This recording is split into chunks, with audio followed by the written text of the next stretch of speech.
Hi, this is William Ramsey. Welcome to William Ramsey Investigates. On tonight's show, I'm going to read from a book. The title of the book is The Man-Eaters of Tsavo and Other East African Adventures by John Henry Patterson. It was written in 1907 and details events of his that he experienced in present-day Kenya, building a bridge over the River Tsavo, and his basically attempt to kill man-eating lions. The lions that he ended up killing were stuffed and sold to the Fields Museum in Chicago, where they are on display. It's a relatively short book, but John Henry Patterson was also had a pretty colorful life. He was known as the godfather of both the Israeli army, and he was the literal godfather of Benjamin Netanyahu's brother, Yoni, who was a commando who died on what's known as the raid on Entebbe after Palestinian militants hijacked a plane and flew it to Idi Amin's Uganda, and members of the Israeli Special Forces traveled down there to rescue them. He was the only person who died. He was disinterred after he died in the United States and reburied in Jerusalem. He said he wanted to be buried amongst the forces that he led, and at a memorial ceremony about his life, Benjamin Netanyahu said the following, quote, "There is no exaggeration. Patterson was the commander of the first Jewish fighting force in nearly 2 millennia, and as such, he can be called the godfather of the Israeli army." There's a biography about Patterson by Dennis Bryan. The title is The 7 Lives of Colonel Patterson. And he was born an Irishman. He was born in 1867. In Forge, Ireland.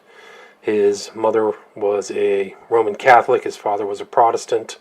He studied and graduated as an officer in the British Army, and with an emphasis on engineering. He was sent to Kenya, like I said, the Tsavo River, spelled Tsavo River, in present-day Kenya, during the colonial competition with other imperialist forces, namely Germany, and this book will detail that. There may be some dated language. If I need to explain that, I will. But like I said, he had a very interesting life. He was involved in the Boer War. He was friends with one of the founders of the Israeli state, Vladimir Jabotinsky, and was head of what was known as the Judean Fighting Force, I believe is the title of that.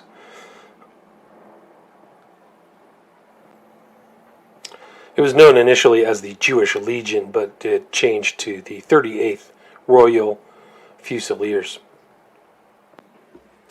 The date of the reburial of Colonel Patterson in Israel was fairly recent, 2014. So again, the title of the book is The Man-Eaters of Tsavo and Other East African Adventures by Colonel John Henry Patterson.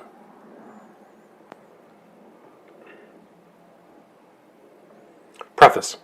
It is with the feelings of the greatest diffidence that I place the following pages before the public, but those of my friends who happen to have heard of my rather unique experiences in the wilds has so often urged me to write an account of my adventures that after much hesitation I at last determined to do so. I have no doubt that many of my readers who have perhaps never been very far away from civilization will be inclined to think that some of the incidents are exaggerated. I can only assure them that I have toned down the facts rather than otherwise, and I have endeavored to write a perfectly plain and straightforward account of things as they actually happened. It must be remembered that at the time these events occurred, the conditions prevailing in British East Africa were very different from what they are today. The railway, which has modernized the aspect of the place and brought civilization in its train, was then only in the process of construction, and the country through which it was being built was still in its primitive, savage state, as indeed, away from the railway, it still is. If this simple account of 2 years' work and play in the wilds should prove of any interest, or help even in a small way to call attention to the beautiful and valuable country which we possess on the equator, I shall feel more than compensated for the trouble I have taken in writing it. I am much indebted to the Honorable Miss Cyril Ward, Sir Guilford Molesworth, Mr. T.J. Spooner, and Mr. C. Rawson for their kindness in allowing me to reproduce photographs taken by them. My warmest thanks are also due to that veteran pioneer of Africa, Mr. F.C. Sellis, for giving my little book so kindly an introduction to the public as is provided in the foreword, which he has been good enough to write. John Henry Patterson, August 1907. Foreword. It was some 7 or 8 years ago that I first read in the pages of the field newspaper a brief account written by Colonel J. H. Patterson, then an engineer engaged on the construction of the Uganda Railway, of the Tsavo man-eating lions. My own long experience in African hunting told me at once that every word in this thrilling narrative was absolutely true, nay more. I knew that the author had told his story in a most modest manner, laying but little stress on the dangers he had run when sitting up at nights to try and compass the death of the terrible man-eaters, especially on that one occasion when, whilst watching from a very light scaffolding, supported only by 4 rickety poles, he was himself stalked by one of the dread beasts. Fortunately, he did not lose his nerve and succeeded in shooting the lion, just when it was on the point of springing upon him. But had this lion approached him from behind, I think it would probably have added Colonel Patterson to its long list of victims, for in my own experience I have known of 3 instances of men having been pulled from trees or huts built on platforms at a greater height from the ground than the crazy structure on which Colonel Patterson was watching on that night of terrors. From the time of Herodotus until today, lion stories innumerable have been told and written. I have put some on record myself, but no lion story I have ever heard or read equals in its long-sustained and dramatic interest the story of the Tsavo man-eaters as told by Colonel Patterson. A lion story is usually a tale of adventures, often very terrible and pathetic, which occupied but a few hours of one night. But the tale of the Tsavo man-eaters is an epic of terrible tragedies spread out over several months, and only at last brought to an end by the resource and determination of one man. It was some years after I read the first account published of the Tsavo man-eaters that I made the acquaintance of President Roosevelt. I told him all I remembered about it, and he was so deeply interested in the story, as he is in all true stories of the nature and characteristics of wild animals, that he begged me to send him the short printed account as published in the field. This I did, and it was only in the last letter I received from him that, referring to this story, President Roosevelt wrote, "I think that the incident of the Uganda man-eating lions, described in those 2 articles you sent me, is the most remarkable account of which we have any record. It is a great pity that it should not be preserved in permanent form." Well, I am now glad to think that it will be preserved in permanent form, and I venture to assure Colonel Patterson that President Roosevelt will be among the most interested readers of this book. It is probable that the chapters recounting the story of the Tsavo man-eating lions will be found more absorbing than the other portion of Colonel Patterson's book, but I think that most of his readers will agree with me that the whole volume is full of interest and information. The account given by Colonel Patterson of how he overcame all the difficulties which confronted him in building a strong and permanent railway bridge across the Tsavo River makes excellent reading, whilst the courage he displayed in attacking single-handed lions, rhinoceroses, and other dangerous animals was surpassed by the pluck, tact, and determination he showed in quelling the formidable mutiny which once broke out amongst his native Indian workers. Finally, let me say that I have spent the best part of 2 nights reading the proof sheets of Colonel Patterson's book, and I can assure him that the time passed like magic. My interest was held from the first page to the last, for I felt that every word I read was true. F.C. Sellis, Worplesdon, Surrey, September 18th, 1907. Chapter 1, My Arrival at Tsavo. It was towards noon on March 1st, 1898, that I first found myself entering the narrow and somewhat dangerous harbor of Mombasa on the east coast of Africa. The town lies on an island of the same name, separated from the mainland only by a very narrow channel which forms the harbor, and as our vessel steamed slowly in, close under the quaint old Portuguese fortress built over 300 years ago, I was much struck with the strange beauty of the view which gradually opened out before me. Contrary to my anticipation, everything looked fresh and green, and an oriental glamour of enchantment seemed to hang over the island.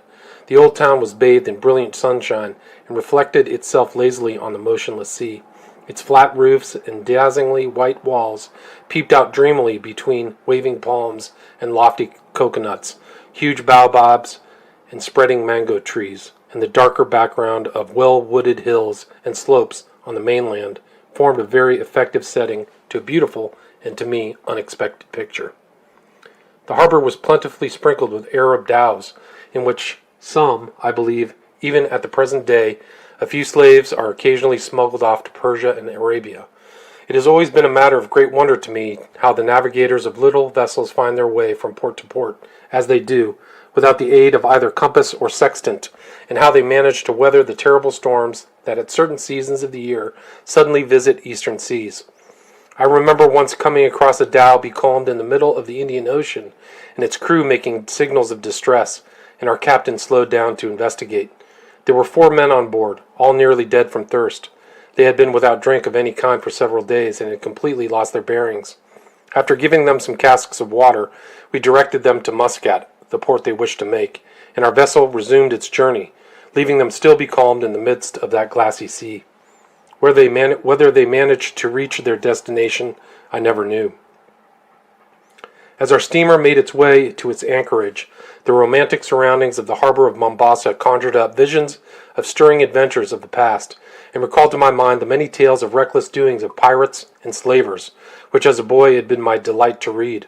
I remember that it was at this very place that in 1498 the great Vasco da Gama nearly lost his ship and life through the treachery of his Arab pilot, who plotted to wreck the vessel on the reef which bars more than half the entrance of the harbor. Luckily, this nefarious design was discovered in time, and the bold navigator promptly hanged the pilot, and would also have sacked the town but for the timely submission and apologies of the Sultan. In the principal street of Mombasa, appropriately called Vasco da Gama Street, there still stands a curiously shaped pillar, which is said to have been erected by this great seaman in commemoration of his visit. Scarcely had the anchor been dropped when, as if by magic, our vessel was surrounded by a fleet of small boats and dugouts manned by crowds of shouting and gesticulating natives. After a short fight between some rival Swahili boatmen for my baggage and person, I found myself being vigorously rowed to the foot of the landing steps by the Bahareen sailors who had been successful in the encounter. Now my object in coming out to East Africa at this time was to take up a position to which I had been appointed by the Foreign Office on the construction staff of the Uganda Railway. As soon as I landed, therefore, I inquired from one of the customs officials where the headquarters of the railway were to be found, and was told that they were at a place called Kindalini, some 3 miles away on the other side of the island. The best way to get there, I was further informed, was by gharry, which I found to be a small trolley, having 2 seats placed back to back under a little canopy and running on narrow rails, which are laid throughout the principal street of the town. Accordingly, I secured one of these vehicles, which are pushed by 2 strapping Swahili boys, and was soon flying down the track, which once outside the town lay for the most part through dense groves of mango, baobab, banana, and palm trees, and here and there brilliantly colored creepers hanging in luxuriant festoons from the branches. On arrival at Kindalini, I made my way to the railway offices and was informed that I should be stationed inland and should receive further instructions in the course of a day or 2. Meanwhile, I pitched my tent under some shady palms near the gharry line and busied myself in exploring the island and procuring the stores and the outfit necessary for a lengthy sojourn up country. The town of Mombasa itself naturally occupied most of my attention. It is supposed to have been founded about AD 1000, but the discovery of ancient Egyptian idols and the coins of the early Persian and Chinese dynasties goes to show that it must at different ages have been settled by people of the very earliest civilizations. Coming to more modern times, it was held on and off from 1505 to 1729 by the Portuguese, a permanent memorial of whose occupation remains in the shape of the grim old fortress built about 1595, on the site, it is believed, of a still older stronghold. These enterprising sea rovers piously named it Jesus Fort. An inscription recording this is still to be seen over the main entrance. The Portuguese occupation of Mombasa was, however, not without its vicissitudes. From March 15, 1696, for example, the town was besieged for 33 consecutive months by a large fleet of Arab dhows, which completely surrounded the island. In spite of plague, treachery, and famine, the little garrison held out valiantly in Jesus Fort, to which they had been forced to retire until December 12, 1698, when the Arabs made a last determined attack and captured the citadel, putting the remnant of the defenders, both men and women, to the sword. It is pathetic to read that only 2 days later a large Portuguese fleet appeared off the harbor, bringing the long-looked-for reinforcements. After this, the Portuguese made several attempts to reconquer Mombasa, but were unsuccessful until 1728, when the town was stormed and captured by General Sampaio. The Arabs, however, returned the next year in overwhelming numbers and again drove the Portuguese out, and although the latter made one more attempt in 1769 to regain their supremacy, they did not succeed. The Arabs, as represented by the Sultan of Zanzibar, remained in nominal possession of Mombasa to the present day, but in 1887 Sayyid Bargash, the then Sultan of Zanzibar, gave for an annual rental a concession of his mainland territories to the British East Africa Association, which in 1888 was formed into the Imperial British East Africa Company. In 1895 the Foreign Office took over control of the company's possessions, and a protectorate was proclaimed, and 10 years later the administration of the country was transferred to the Colonial Office. The last serious fighting on the island took place so recently as 1895-96, when a Swahili chief named Mubarak bin Rashid, who had 3 times previously risen in rebellion against the Sultan of Zanzibar, attempted to defy the British and throw off their yoke. He was defeated on several occasions, however, and was finally forced to flee southwards into German territory. Although Mombasa has in the past well deserved its native name of Kisiwa Mvita, or Isle of War, but under the settled rule now obtaining, it is rapidly becoming a thriving and prosperous town, and as the port of entry for Uganda, it does a large forwarding trade with the interior and has several excellent stores where almost anything, from a needle to an anchor, may readily be obtained. Kindalini is, as I have said, on the opposite side of the island, and its name, the place of deep waters, implies, has a much finer harbor than that possessed by Mombasa. The channel between the island and the mainland is here capable of giving commodious and safe anchorage to the very large vessels, and as the jetty is directly connected with the Uganda Railway, Kindalini is now really become the principal port, being always used by the liners and heavier vessels. I had spent nearly a week in Mombasa and was becoming very anxious to get my marching orders, when one morning I was delighted to receive an official letter instructing me to proceed to Tsavo, about 132 miles from the coast, and to take charge of the construction of the section of the line at that place, which had just then been reached by railhead. I accordingly started at daylight next morning in a special train with Mr. Anderson, the superintendent of works, and Mr. McCulloch, the principal medical officer, and as the country was in every way new to me, I found the journey a most interesting one. The island of Mombasa is separated from the mainland by the Strait of Makupa, and the railway crosses this by a bridge about 3/4 of a mile long, called the Salisbury Bridge, in honor of the great Minister for Foreign Affairs, under whose direction the Uganda Railway scheme was undertaken. For 20 miles after reaching the mainland, our train wound steadily upwards through beautifully wooded, park-like country, and on looking back out of the carriage windows, we could every now and again obtain lovely views of Mombasa and Kindalini, while beyond those the Indian Ocean sparkled in the glorious sunshine as far as the eye could see. The summit of the Rabai Hills having been reached, we entered the expanse of the Taru Desert, a wilderness covered with poor scrub and stunted trees, and carpeted in the dry season with a layer of fine red dust. This dust is of the most penetrating character, and it finds its way into everything in the carriage as the train passes along. From here onward, game is more or less plentiful, but the animals are very difficult to see owing to the thick undergrowth in which they hide themselves. We managed, however, to catch sight of a few from the carriage windows, and noticed some of the natives, the Wa Nyika, or children of the wilderness. At Maungu, some 80 miles from the coast, we came to the end of this desert, but almost the only difference to be noticed in the character of the country was that the color of the dust had changed. Our train sped onwards through the level uplands. We saw a fine ostrich striding along parallel with the line, as if having a race with us. Dr. McCulloch at once seized his rifle and by a lucky shot brought down the huge bird. The next and greater difficulty, however, was to secure the prize. For a time the engine driver took no notice of our signals and shouts, but at last we succeeded in attracting his attention, and the train was shunted back to where the ostrich had fallen. We found it to be an exceptionally fine specimen, and had to exert all our strength to drag it on board the train. Soon after this we reached Voi, about 100 miles from the coast, and as this was the most important station on the line that we had yet come to, we made a short halt in order to inspect some construction work which was going on. On resuming our journey, we soon discovered that a pleasant change had occurred in the character of the landscape. From a place called Ndi, the railway runs from some miles through a beautifully wooded country, which looked all the more inviting after the deadly monotony of the wilderness through which we had just passed. To the south of us could be seen the Ndi range of mountains, the dwelling place of the Wa Taita people, while on our right rose the rigid brow of the Ndungu escarpment, which stretches away westwards for scores of miles. Here our journey was slow, and every now and again we stopped to inspect the permanent works in progress, but eventually, towards dusk, we arrived at our destination, Tsavo.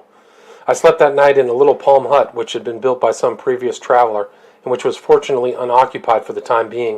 It was rather broken down and dilapidated, not even possessing a door, and as I lay on my narrow camp bed, I could see the stars twinkling through the roof. I little knew then what adventures awaited me in this neighborhood, and if I had realized at that very time 2 savage brutes were prowling round, seeking whom they might devour, I hardly think I should have slept so peacefully in my rickety shelter. Next morning I was up betimes, eager to make acquaintance with my new surroundings.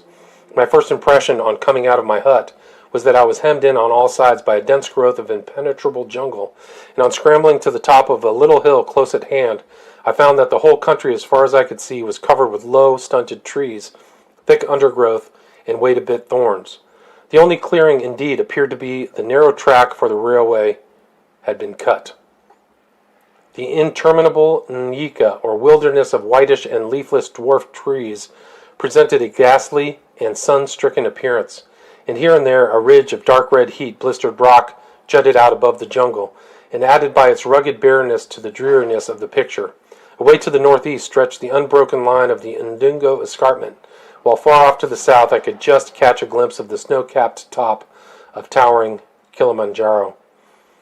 The one redeeming feature of the neighborhood was the river from which Tsavo takes its name.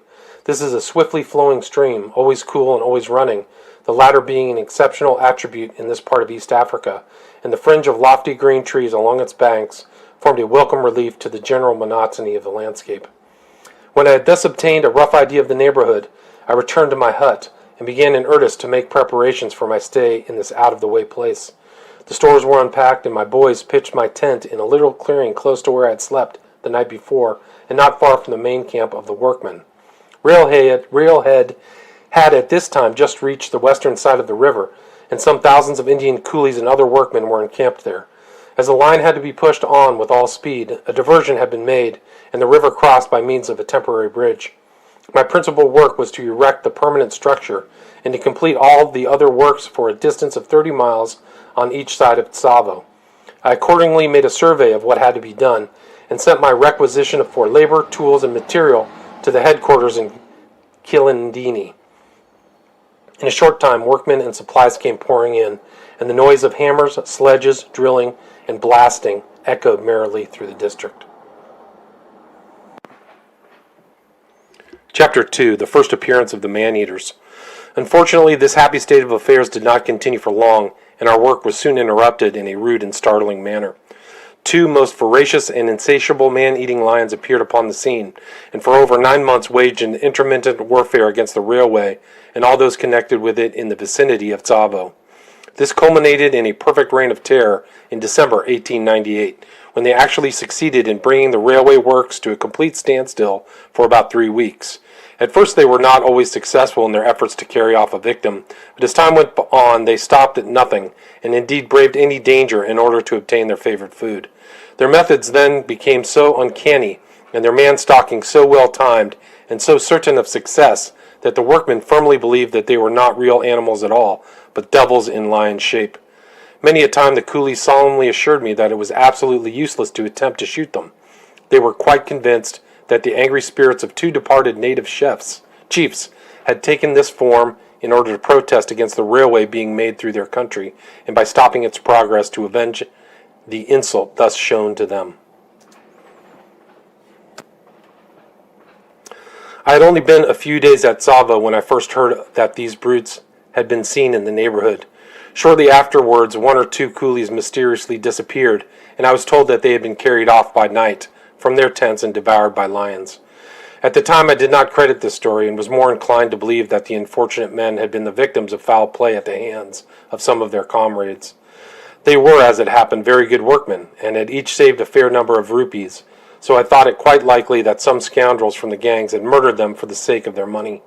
The suspicion, however, was very soon dispelled. About 3 weeks after my arrival, I was roused one morning about daybreak and told that one of my jamadars, a fine, powerful Sikh named Ungan Singh, had been seized in his tent during the night and dragged off and eaten.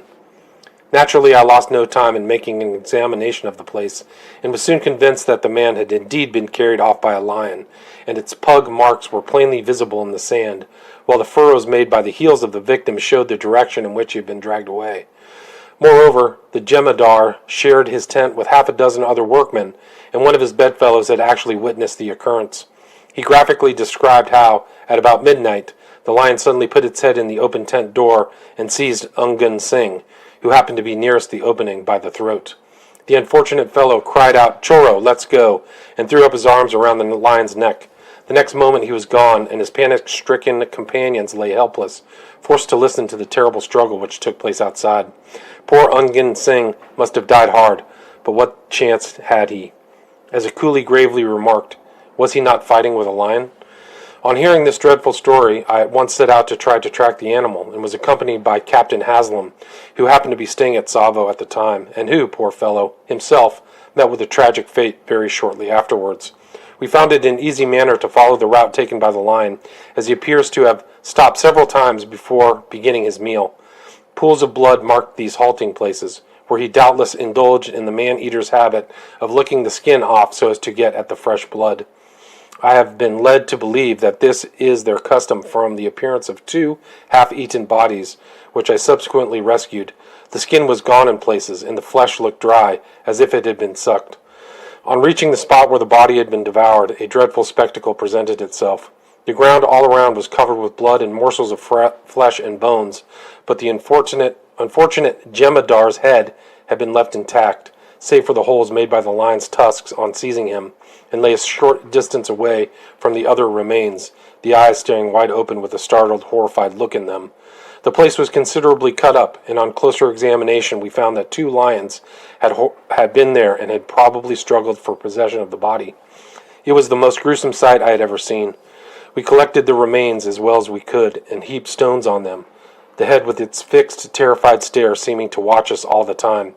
For it we did not bury, but took back to camp for identification before the medical officer. Thus occurred my first experience of man-eating lions, and I vowed there and then that I would spare no pains to rid the neighborhood of the brutes. I little knew the trouble that was in store for me, or how narrow were to be my own escapes from sharing poor Ungan Singh's fate.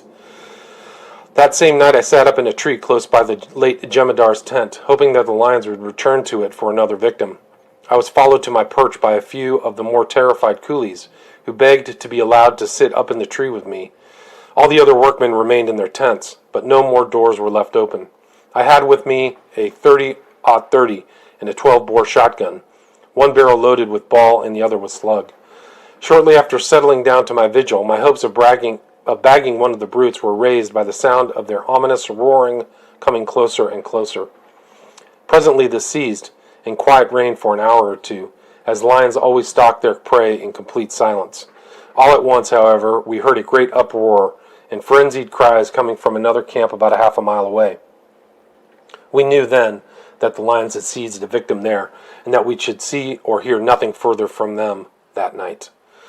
Next morning I found that one of the brutes had broken into a tent at Railhead Camp, whence we had heard the commotion during the night, and had made off with a poor wretch who was lying there asleep.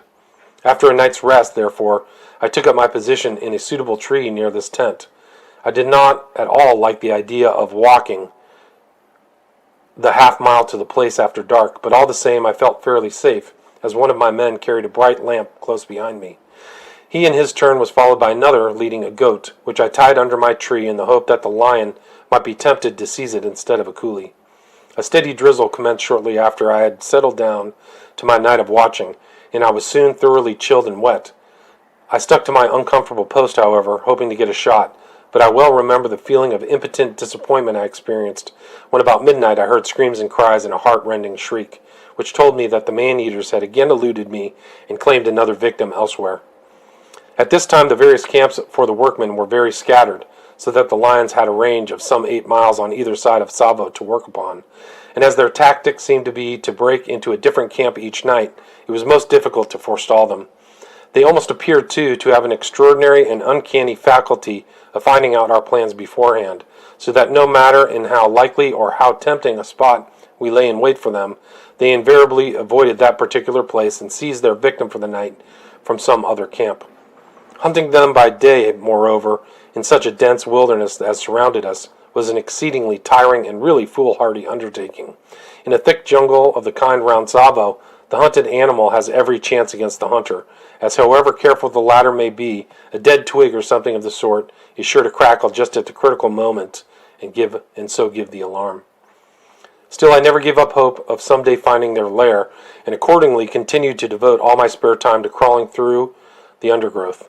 Many a time when attempting to force my way through this bewildering tangle, I had to be released by my gun-bearer from the fast clutches of the wait a bit, and often with immense pains I succeeded in tracing the lions to the river after they had seized a victim, only to lose the trail from there onwards, owing to the rocky nature of the ground, which they seemed to be careful to choose in retreating to their den.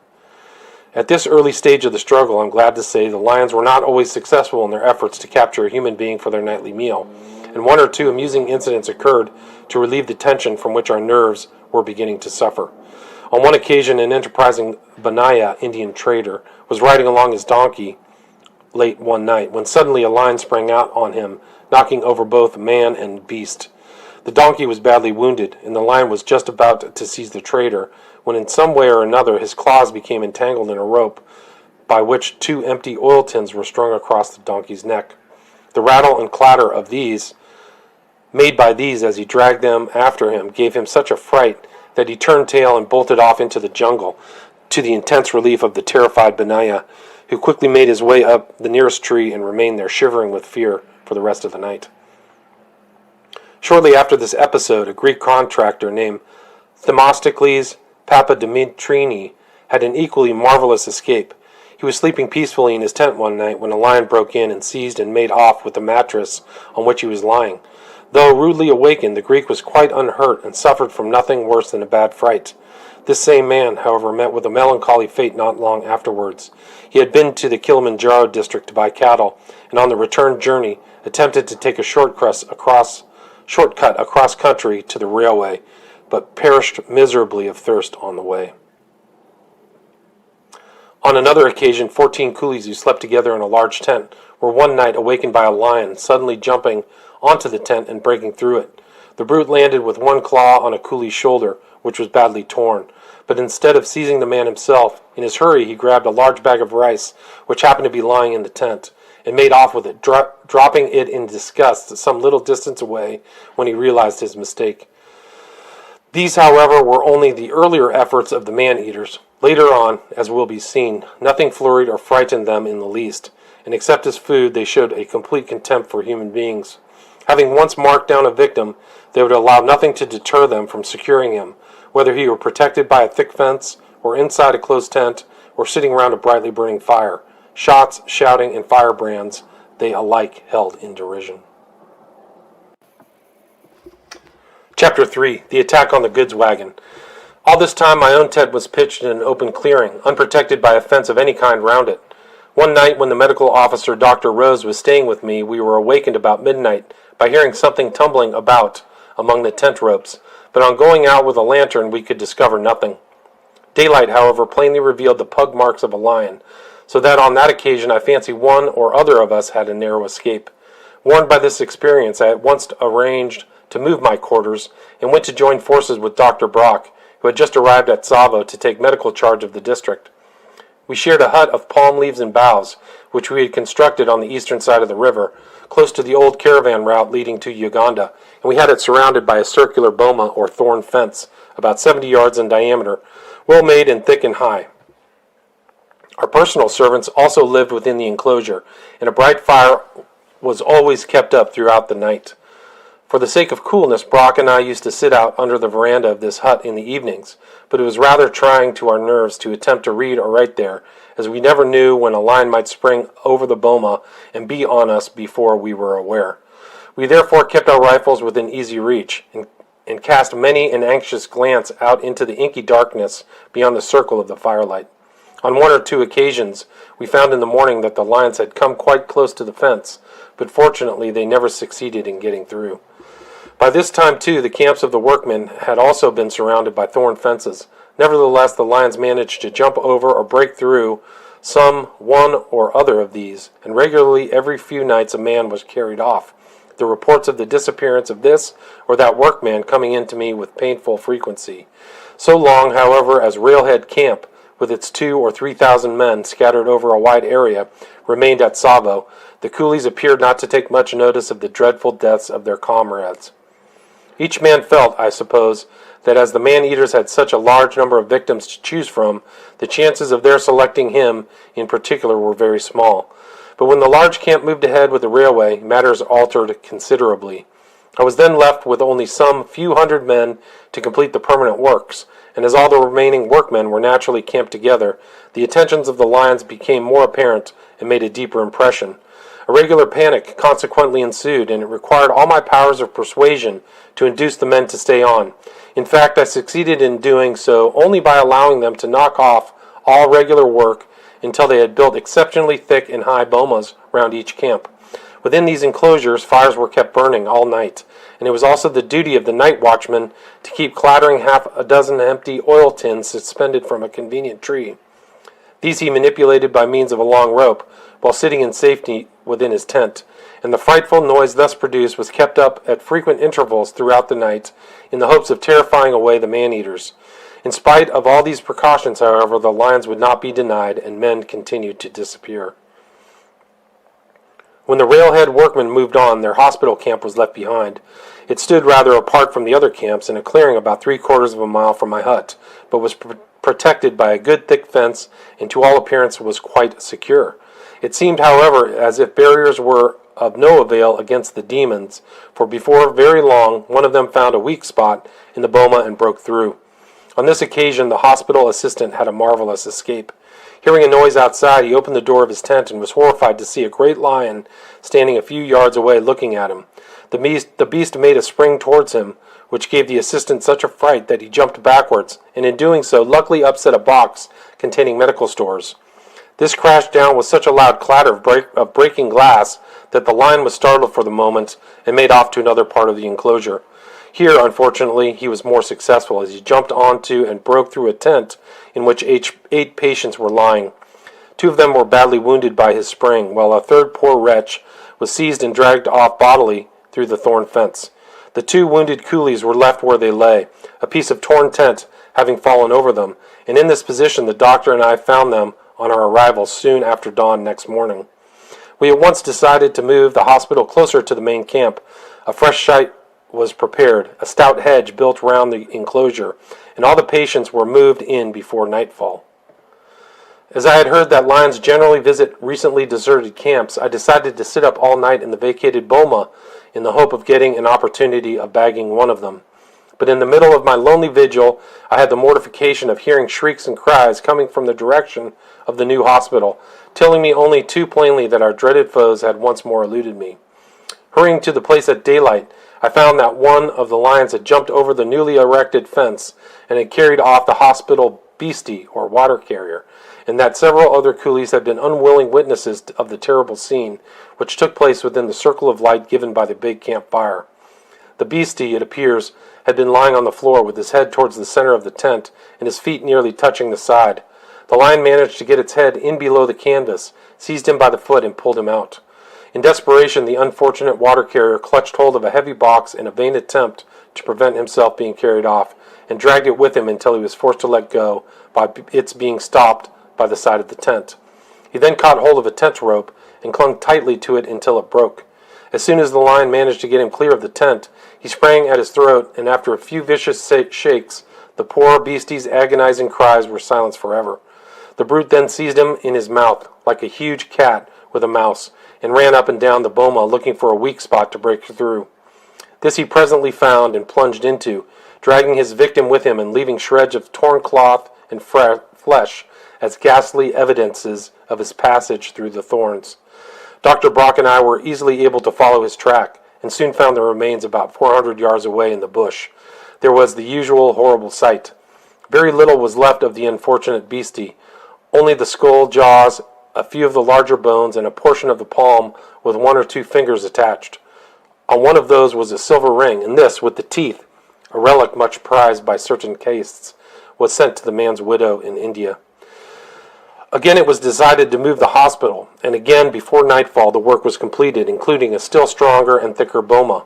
When the patients had been moved, I had a covered goods wagon placed in a favorable position on a siding, which ran close to the site which had just been abandoned, and in this Brock and I arranged to sit up that night.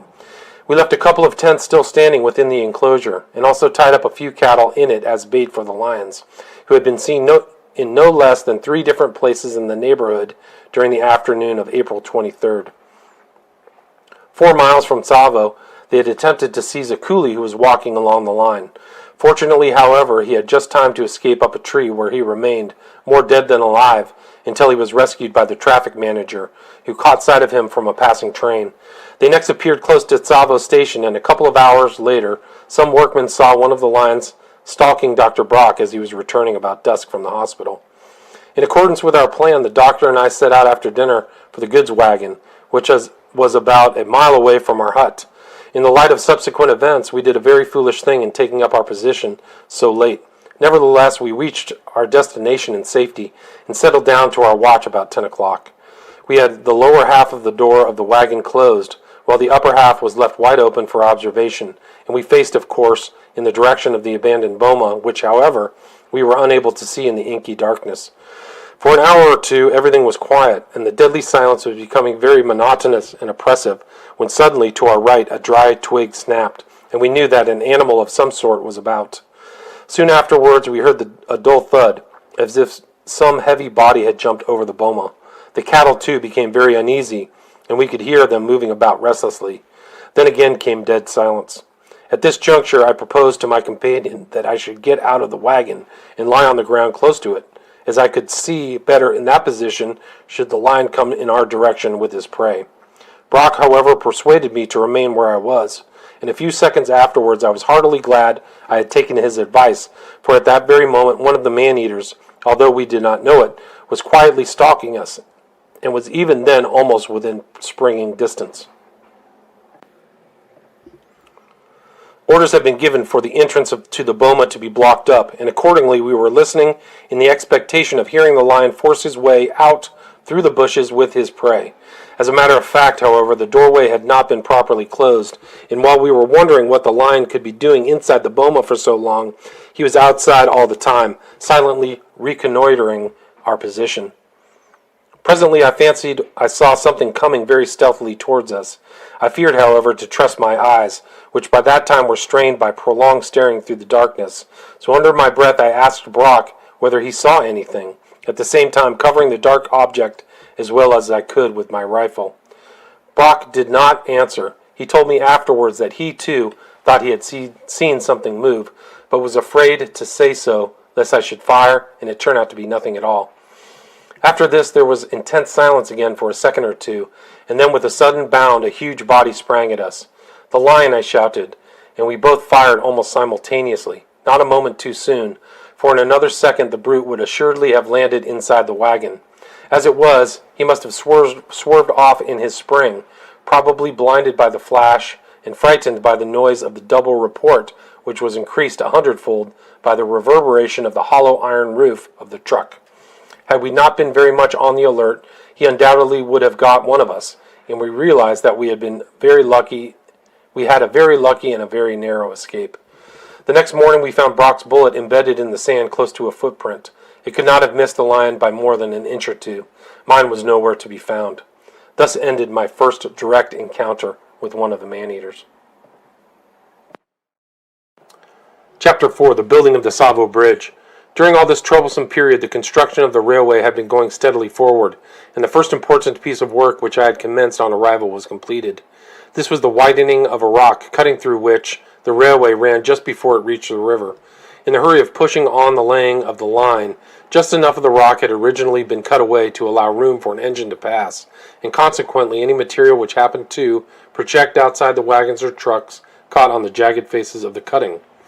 I myself saw the door of a guard's van which had been left ajar smashed to atoms in this way, and accordingly I put a gang of rock drillers at work at once, and soon had ample room made for all traffic to pass unimpeded. While this was going on, another gang of men were laying the foundations of a girder bridge, which was to span a gully between this cutting and Tsavo station. This would have taken too long to erect when the railhead was at the place, so a diversion had been made round it, the temporary track leading down almost to the bed of the nullah and up again on the further side. When the foundations and abutments were ready, the gully was spanned by an iron girder, the slopes leading up to it banked up on either side, and the permanent way laid on an easy grade. Then also a water supply had to be established, and this meant some very pleasant work for me in taking levels up the banks of the river under the cool shade of the palms. While doing this, I often took my camp kit with me, and a luncheon served in the wilds with occasionally a friend to share it, when a friend was available, was delightful. On one occasion in particular, I went a long way up the river and was accompanied by a young member of my staff. The day had been exceedingly hot, and we were both correspondingly tired when our work was finished, so my companion suggested that we should build a raft and float downstream home. I was rather doubtful of the feasibility of the scheme, but nevertheless he decided to give it a trial. Setting to work with our axes, we soon had a raft built, lashing the poles together with the fiber which grows in abundance all over the district. When it was finished, we pushed it out of the little backwater where it had been constructed, and the young engineer jumped aboard. All went well until it got out into midstream, when much to my amusement it promptly toppled gracefully over. I helped my friend to scramble quickly up the bank out of reach of possible crocodiles. When none the worse for his ducking, he laughed as heartily as I at the adventure. Except for an occasional relaxation of this sort, every moment of my time was fully occupied. Superintending the various works and 100 other duties kept me busy all day long, while my evenings were given up to settling disputes among the coolies, hearing reports and complaints from various jemadars and work people, and in studying the Swahili language. Preparations, too, for the principal piece of work in the district, the building of the railway bridge over the Tsavo River, were going on apace. These involved much personal work on my part. Cross and oblique sections of the river had to be taken, the rate of the current and the volume of water at flood, mean and low levels had to be found, and all the necessary calculations made. These having at length been completed, I marked out the positions for the abutments and piers, and the work of sinking their foundations was begun. The two center piers in particular caused a great deal of trouble, as the river broke in several times and had to be dammed up and pumped dry again before work could be resumed. Then we found we had to sink much deeper than we expected in order to reach a solid foundation. Indeed, the sinking went on until I began to despair of finding one and was about to resort to pile driving, when at last, to my relief, we struck solid rock on which the huge foundation stones could be laid with perfect safety. Another great difficulty with which we had to contend was the absence of suitable stone in the neighborhood. It was not that there was none to be found, for the whole district abounds in rock, but that it was intensely hard as to be almost impossible to work, and a bridge built of it would have been very costly. I spent many a weary day trudging through the thorny wilderness, vainly searching for suitable material, and was beginning to think that we should be forced to use iron columns for the piers, when one day I stumbled quite by accident on the very thing. Brock and I were out pot hunting, and hearing some guinea fowl cackling among the bushes, I made a circuit half round them so that Brock, on getting in his shot, could drive them over in my direction. I eventually got into position on the edge of a deep ravine and knelt on one knee, crouching down among the ferns.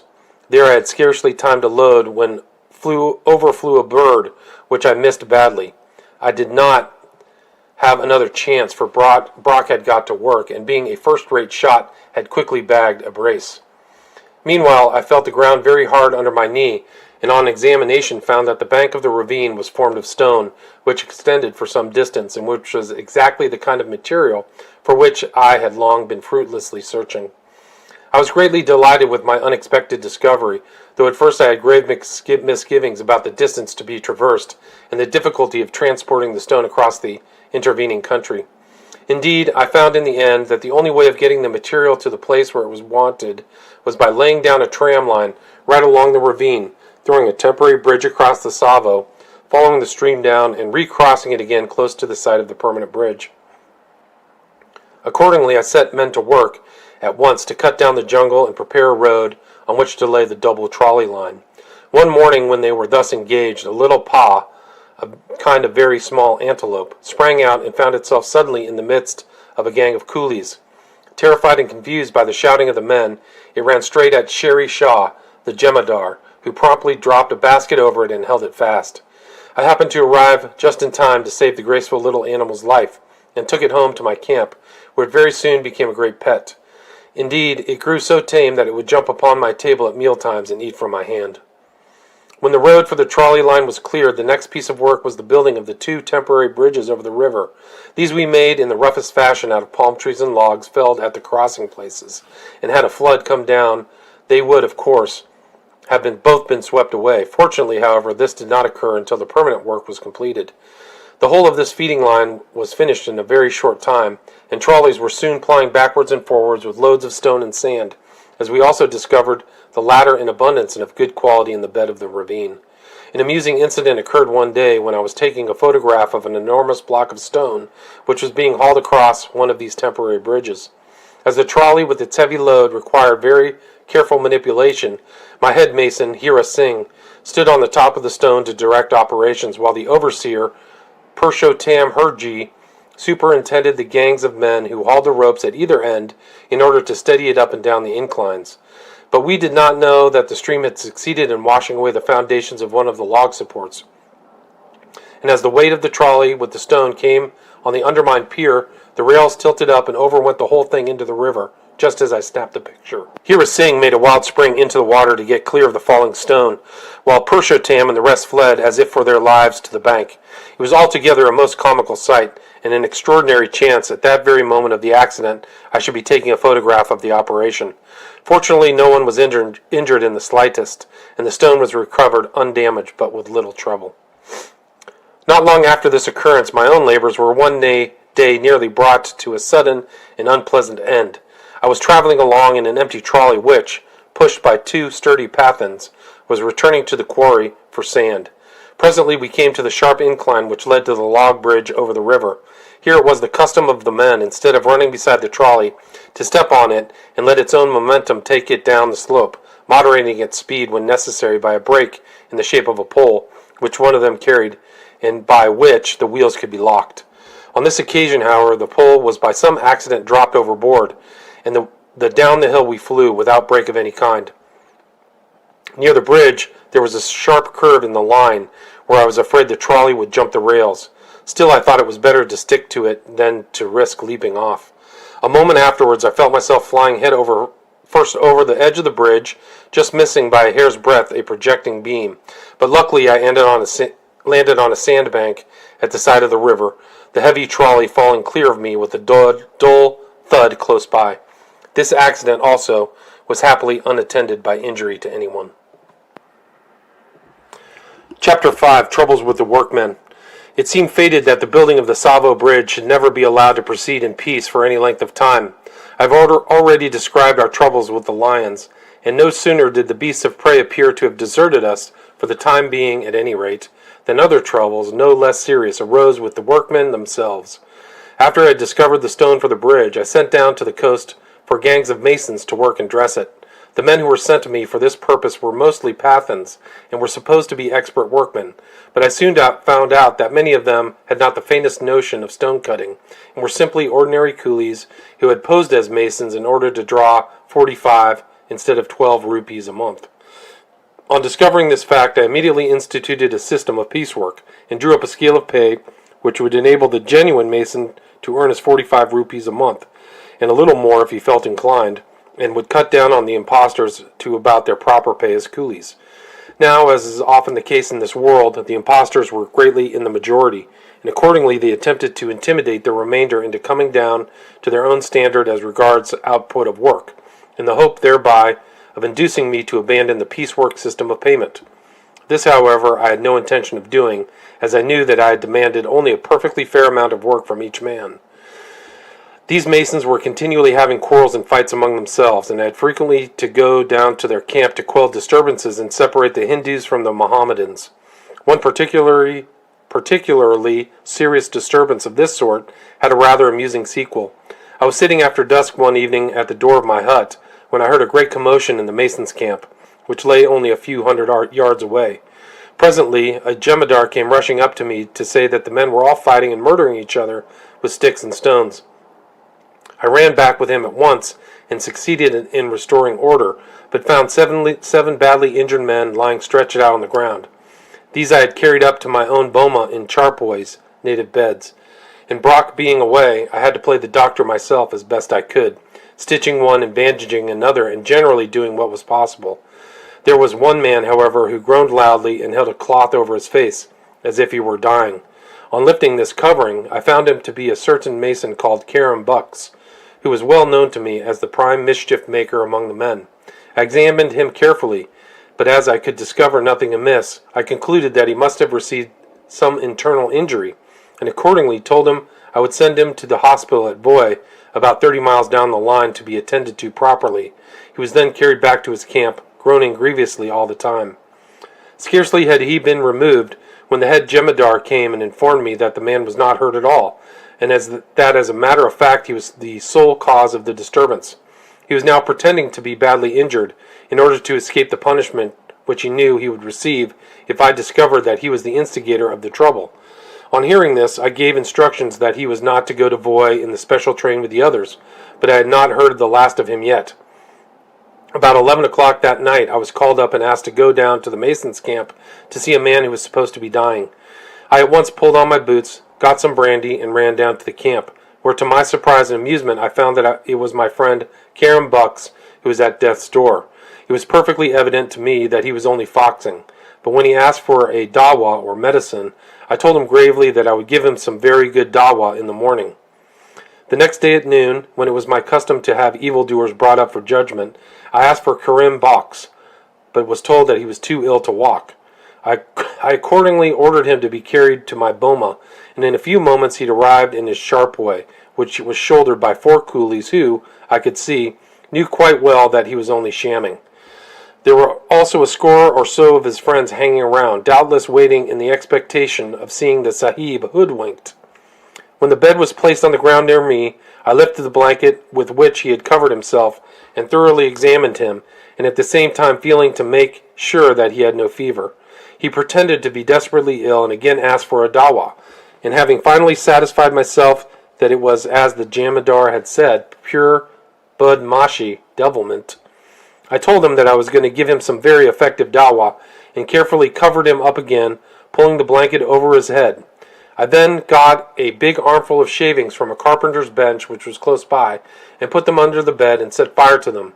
As soon as the sham invalid felt the heat, he peeped over the edge of the blanket, and when he saw the smoke and flame leaping up around him, he threw the blanket from him, sprang from the bed, exclaiming, Baiman Shaitan, unbelieving devil, and fled like a deer to the entrance of my boma, pursued by a Sikh sepoy, who got in a couple of good whacks with his shoulders with a stout stick before he effected his escape. His amused comrades greeted me with shouts of Shabash Shah Sahib, well done, sir, and I never had any further trouble with Karam Bux.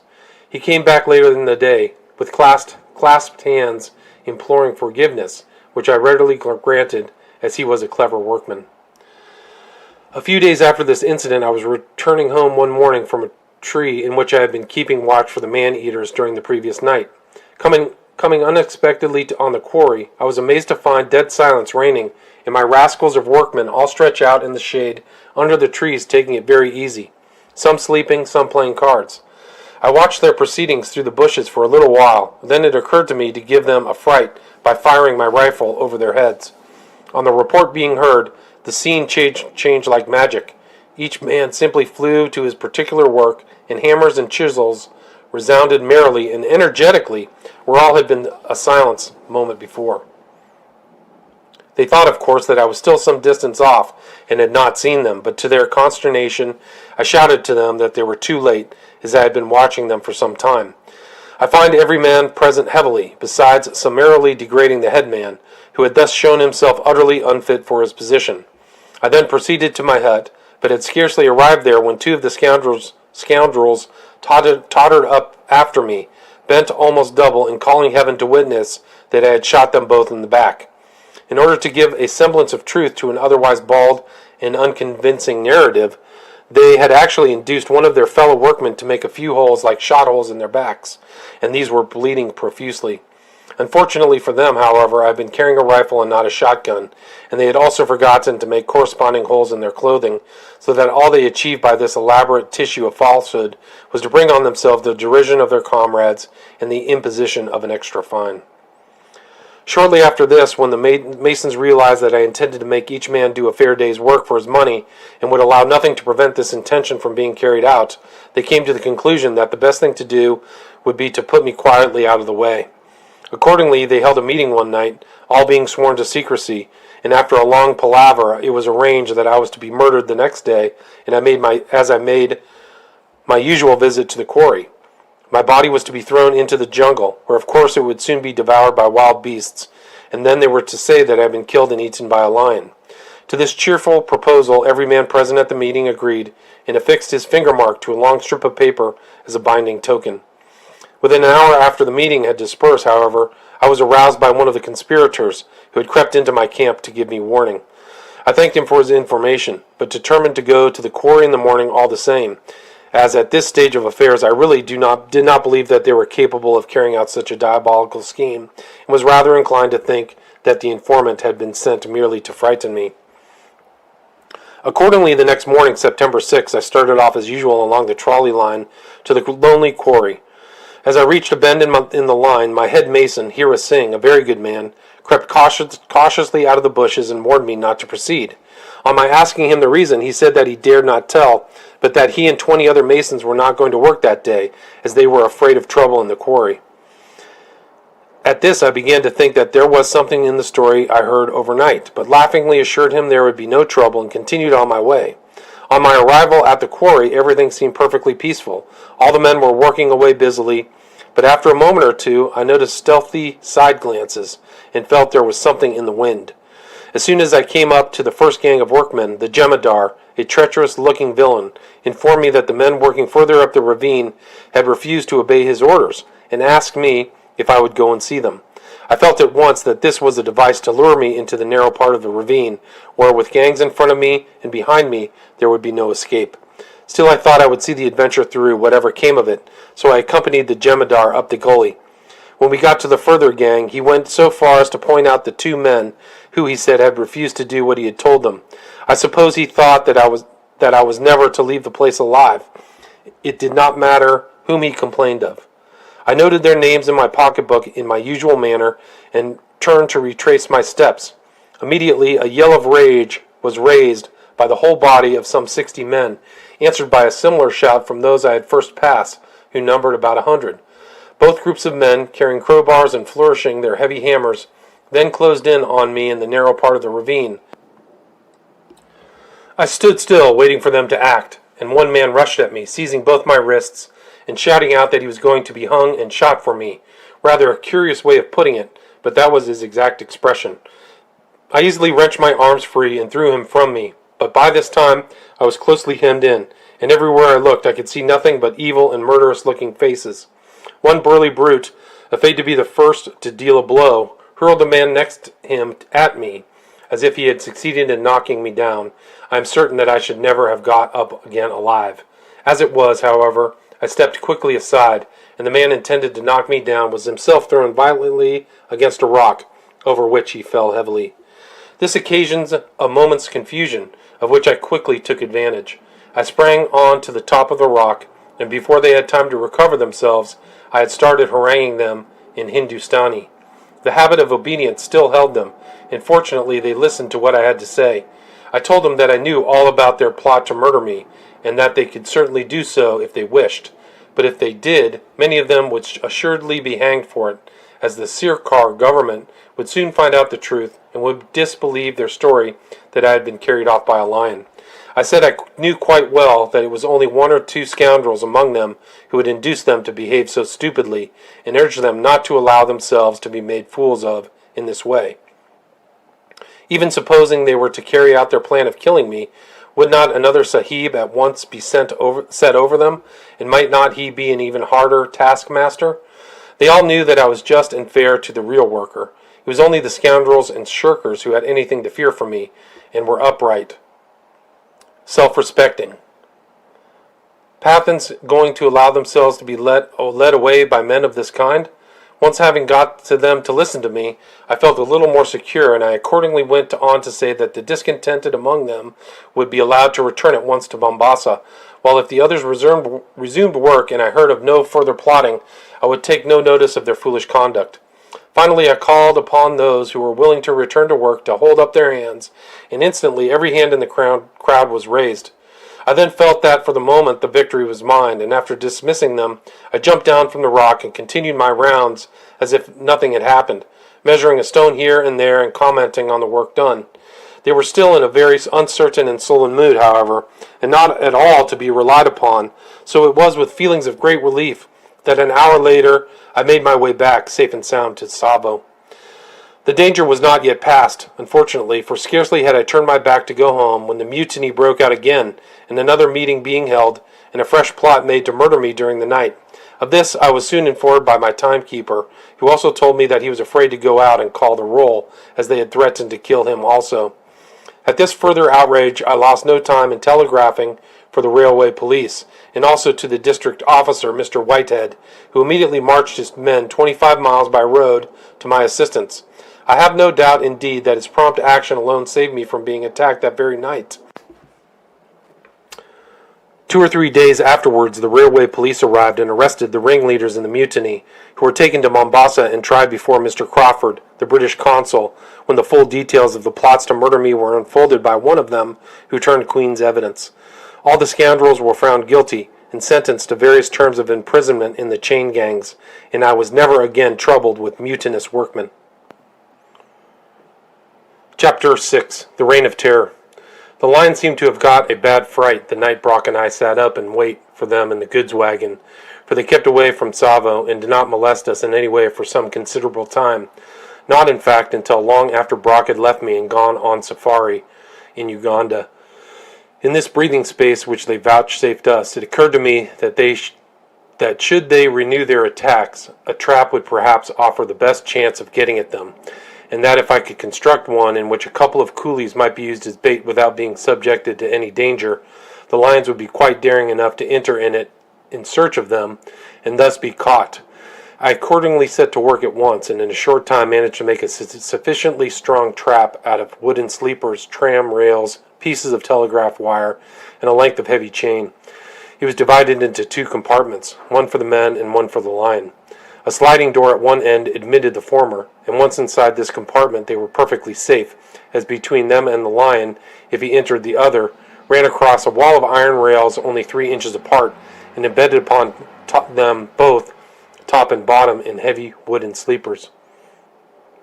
The door which was to admit the lion was, of course, in the opposite end of the structure, but otherwise the whole thing was very much on the principle of the ordinary rat trap, except that it was not necessary for the lion to seize the bait in order to send the door clattering down. This part of the contrivance was arranged in the following manner. A heavy chain was secured along the top part of the lion's doorway, the ends hanging down to the ground on either side of the opening, and to these were fastened, strongly secured by stout wire, short lengths of rails placed about 6 inches apart. This made a sort of flexible door which could be packed into a small space when not in use, and which abutted against the top of the doorway when lifted up. The door was held in this position by a lever made of a piece of rail, which in turn was kept in its place by a wire fastened to one end and passing down to a spring concealed on the ground inside the cage. As soon as the lion entered sufficiently far into the trap, he would be bound to tread on the spring. His weight on this would increase the wire, and in an instant down would come the door behind him, and he could not push it out in any way, as it fell into a groove between 2 rails firmly embedded in the ground. In making this trap, which cost us a lot of work, we were rather at a loss for want of tools to bore holes in the rails for the doorway, so as to enable them to be fastened by the wire to the chain. It occurred to me, however, that a hard-nosed bullet from my 30-30 would penetrate the iron, and on making the experiment I was glad to find that a hole was made as cleanly as if it had been punched out.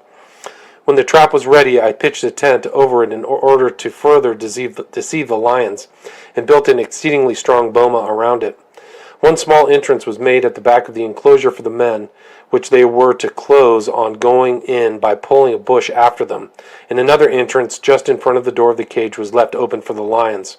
The wiseacres to whom I showed my invention were generally of the opinion that the man-eaters would be too cunning to walk into my parlor, but, as will be seen later, their predictions proved false. For the first few nights I baited the trap myself, but nothing happened except I had a very sleepless and uncomfortable time and was badly bitten by mosquitoes. As a matter of fact, it was some months before the lions attacked us again, though from time to time we heard of their depredations in other quarters. Not long after our night in the goods wagon, 2 men were carried off from Railhead, while another was taken from a place called Engomani, about 10 miles away. Within a very short time, this latter place was again visited by the brutes, 2 more men being seized, one of whom was killed and eaten, and the other so badly mauled that he died within a few days. As I have said, however, we at Tsavo enjoyed complete immunity from attack, and the coolies, believing that their dreaded foes had permanently deserted the district, resumed all their usual habits and occupations, and life in the camps returned to its normal routine. At last we were suddenly startled out of this feeling of security. One dark night the familiar, terror-stricken cries and screams awoke the camps, and we knew that the demons had returned and had commenced a new list of victims. On this occasion a number of men had been sleeping outside their tents for the sake of coolness, thinking, of course, that the lions had gone for good, when suddenly in the middle of the night one of the brutes was discovered forcing its way through the boma. The alarm was at once given, and sticks and stones and firebrands were hurled in the direction of the intruder. All was of no avail, however, for the lion burst into the midst of the terrified group, seized an unfortunate wretch amid the cries and shrieks of his companions, and dragged him off through the thick thorn fence. He was joined outside by the second lion, and so daring had the 2 brutes become that they did not trouble to carry their victim any further away, but devoured him within 30 yards of the tent where he had been seized. Although several shots were fired in their direction by the jemadar of the gang to which the coolie belonged, they took no notice of these and did not attempt to move until their horrible meal was finished.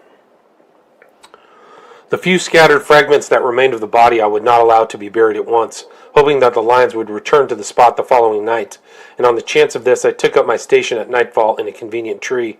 Nothing occurred to break the monotony of my watch, however, except that I had a visit from a hyena, and the next morning I learned that the lions had attacked another camp about 2 miles from Tsavo, for by this time the camps were again scattered, as I had works in progress all up and down the line.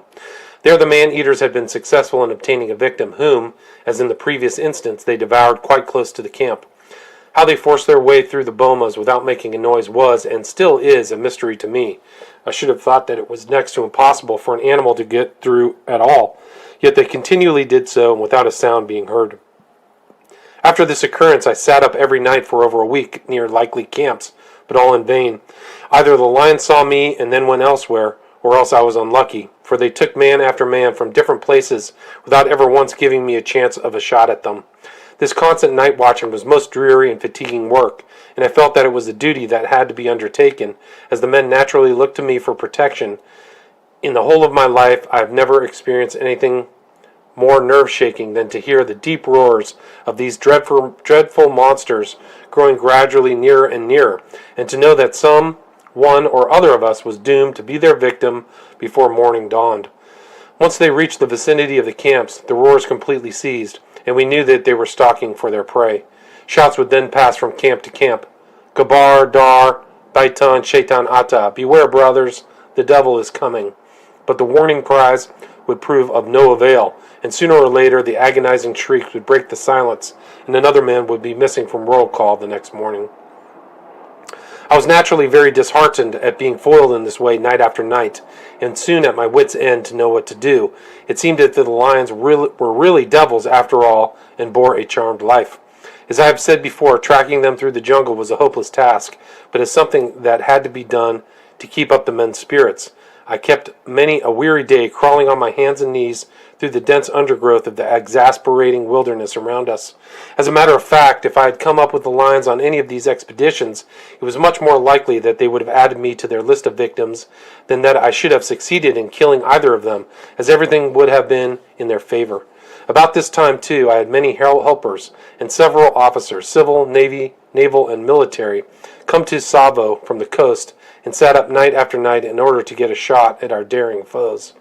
All of us, however, met with the same lack of success, and the lions always seemed capable of avoiding the watchers while succeeding at the same time in obtaining a victim.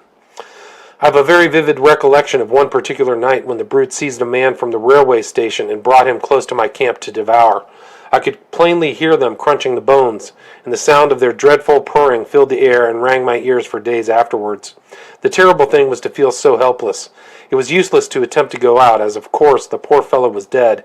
In addition, it was so pitch dark as to make it impossible to see anything.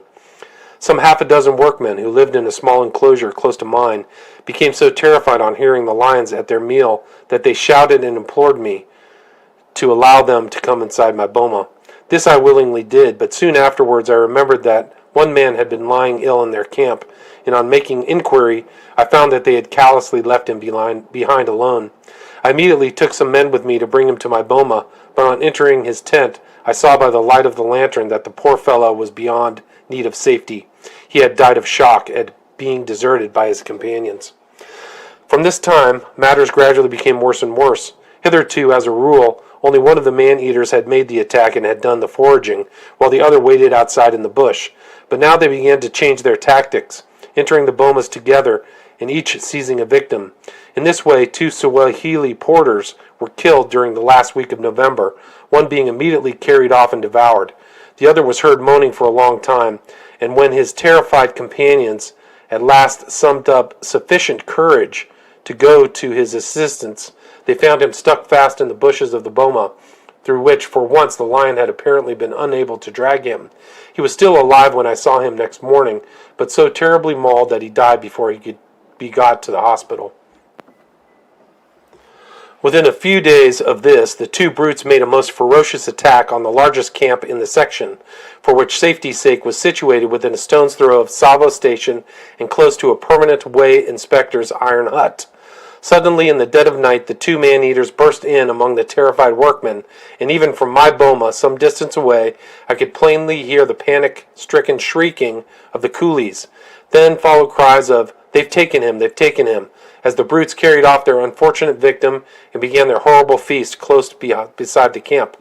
The inspector, Mr. Dalgairns, fired over 50 shots in the direction in which he heard the lions, but they were not to be frightened and calmly lay there until their meal was finished. After examining the spot in the morning, we at once set out to follow the brutes, Mr. Dalgairns feeling confident that he had wounded one of them, as there was a trail on the sand like that of toes of a broken limb. After some careful stalking, we suddenly found ourselves in the vicinity of the lions, and were greeted with ominous growlings. Cautiously advancing and pushing the bushes aside, we saw in the gloom what we at first took to be a lion cub. Closer inspection, however, showed it to be the remains of the unfortunate coolie, which the man-eaters had evidently abandoned at our approach. The legs, one arm, and half the body had been eaten, and it was the stiff fingers of the other arm trailing along the sand which had left the marks we had taken to be the trail of a wounded lion. By this time the beast had retired far into the thick jungle, where it was impossible to follow them, so we had the remains of the coolie buried, and once more returned home disappointed. Now the bravest men in the world, much less the ordinary Indian coolie, will not stand constant terrors of this sort indefinitely. The whole district was by this time thoroughly panic-stricken, and I was not at all surprised, therefore, to find on my return to camp that same afternoon, December 1st, that the men had all struck work and were waiting to speak to me. When I sent for them, they flocked to my boma in a body and stated that they would not remain at Tsavo any longer for anything or anybody. They had come from India on an agreement to work for the government, but not to supply food for either lions or devils. No sooner had they delivered this ultimatum than a regular stampede took place. Some hundreds of them stopped the first passing train by throwing themselves on the rails in front of the engine, and then, swarming onto the tracks and throwing in their possessions anyhow, they fled from the accursed spot. After this, the railway works were completely stopped, and for the next 3 weeks practically nothing was done but build line-proof huts for those workmen who had had sufficient courage to remain. It was a strange and amusing sight to see these shelters perched on the top of water tanks, roofs, and girders, anywhere for safety, while some even went so far as to dig pits inside their tents, into which they descended at night, covering the top over with heavy logs of wood. Every good-sized tree in the camp had as many beds lashed onto it as its branches would bear, and sometimes more. I can remember one night when the camp was attacked, so many men swarmed onto one particular tree that down it came with a crash, hurrying its terror-stricken load of shrieking coolies close to the very lions they were trying to avoid. Unfortunately for them, a victim had already been secured, and the brutes were too busy devouring him to pay attention to anything else. Chapter 7. The District Officer's Narrow Escape. Some little time before the flight of the workmen, I had written to Mr. Whitehead, the district officer, asking him to come up and assist me in my campaign against the lions, and to bring with him any of his askaris, or native soldiers, that he could spare. He replied accepting the invitation, and told me to expect him about dinner time on December 2nd, which turned out to be the day after the exodus. His train was due at Tsavo about 6 o'clock in the evening, so I sent up my boy to the station to meet him and to help in carrying his baggage to the camp. In a very short time, however, the boy rushed back trembling with terror and informed me there was no sign of the train or of the railway staff, but that an enormous lion was standing on the station platform. This extraordinary story I did not believe in the least, as by this time the coolies, never remarkable for bravery, were in such a state of fright that if they caught sight of a hyena or a baboon or even a dog in the bush, they were sure to imagine it was a lion. But I found out the next day that it was an actual fact, and that both station master and signalman had been obliged to take refuge from one of the man-eaters by locking themselves in the station building. I waited some little time for Mr. Whitehead, but eventually, as he did not put in an appearance, I concluded that he must have postponed his journey until the next day, and so had my dinner in my customary solitary state. During the meal I heard a couple of shots, but paid no attention to them, as rifles were constantly being fired off in the neighborhood of the camp. Later in the evening I went out as usual to watch for our elusive foes, and took up my position in a crib made of sleepers, which I had built on a big girder close to a camp which I thought was likely to be attacked. Soon after settling down to my post, I was surprised to hear the man-eaters growling and purring and crunching up bones about 70 yards from the crib. I could not understand that what they had found to eat, as I had heard no commotion in the camps, but I knew by bitter experience that every meal the brutes obtained from us was announced by shrieks and uproar. The only conclusion I could come to was that they had pounced upon some poor unsuspecting native traveler. After a time I was able to make out their eyes glowing in the darkness, and I took as careful aim as possible in the circumstances and fired. But the only notice they paid to the shot was to carry off whatever they were devouring and to retire quietly over a slight rise, which prevented me from seeing them. There they finished their meal at their ease. As soon as it was daylight, I got out of my crib and went towards the place where I had last heard them. On the way, whom should I meet but my missing guest, Mr. Whitehead, looking very pale and ill and generally disheveled. "Where on earth have you come from?" I exclaimed. "Why didn't you turn up to dinner last night?" "A nice reception you gave a fellow when you invite him to dinner," was his only reply. "Why, what's up?" I asked. "That infernal lion of yours nearly did for me last night," said Whitehead. "Nonsense. You must have dreamt it," I cried in astonishment. For answer he turned round and showed me his back. "That's not much of a dream, is it?" he asked. His clothing was rent by one huge tear from the nape of the neck downwards, and on the flesh there were 4 great claw marks, showing red and angry through the torn cloth. Without further parley, I hurried him off to my tent and bathed and dressed his wounds, and when I had made him considerably more comfortable, I got from him the whole story of the events of the night. It appeared that his train was very late, so that it was quite dark when he arrived at Tsavo station, from which the track to my camp lay through a small cutting. He was accompanied by Abdullah, the sergeant of askaris, who walked close behind him carrying a lighted lamp. All went well until they were about halfway through the gloomy cutting, when one of the lions suddenly jumped down upon them from the high bank, knocking Whitehead over like a 9-pin and tearing his back in the manner I had seen. Fortunately, however, he had his carbine with him and instantly fired. The flash and the loud report must have dazed the lion for a second or two, enabling Whitehead to disengage himself, but the next instant the brute pounced like lightning on the unfortunate Abdullah, with whom he at once made off. All that the poor fellow could say was, Bwana, Simba, oh master, a lion. As the lion was dragging him over the bank, Whitehead fired again, but without effect, and the brute quickly disappeared into the darkness with his prey. It was, of course, this unfortunate man whom I had heard the lions devouring during the night. Whitehead himself had a marvelous escape. His wounds were happily not very deep, and caused him little or no inconvenience afterwards. On the same day, December 3rd, the forces arrayed against the lions were further strengthened. Mr. Farquhar, the superintendent of police, arrived from the coast with a score of sepoys to assist in hunting down the man-eaters, whose fame had by this time spread far and wide, and the most elaborate precautions were taken, his men being posted on the most convenient trees near every camp. Several other officials had also come up on leave to join in the chase, and each of these guarded a likely spot in the same way, Mr. Whitehead sharing my post inside the crib on the girder. Further, in spite of some chaff, my lion trap was put in thorough working order, and 2 of the sepoys were installed as bait. Our preparations were quite complete by nightfall, and we all took up our appointed positions. Nothing happened until about 9 o'clock, when to my great satisfaction the intense stillness was suddenly broke by the noise of the door of the trap clattering down. At last, I thought, one at least of the brutes had done for, but the sequel was an ignominious one.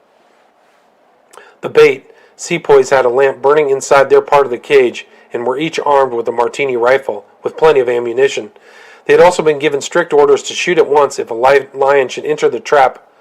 Instead of doing so, however, they were so terrified when he rushed in and began to lash himself madly against the bars of the cage that they completely lost their heads and were actually too unnerved to fire. Not for some minutes, not indeed until Mr. Farquhar, whose post was close by, shouted at them and cheered them on, did they at all recover themselves. Then, when at last they did begin to fire, they fired with a vengeance, anywhere, anyhow.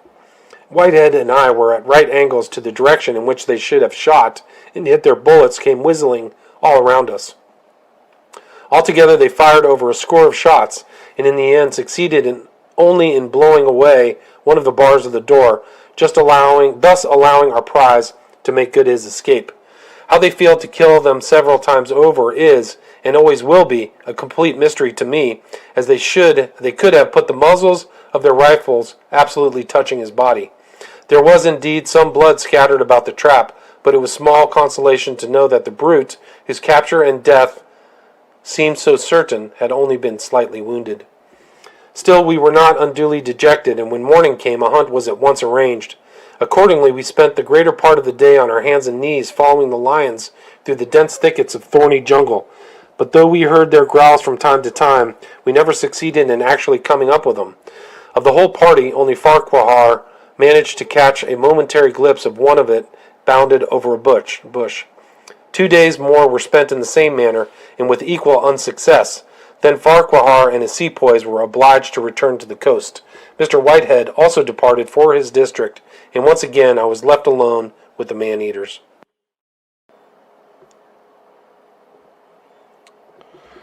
Chapter 8. The Death of the First Man-Eater.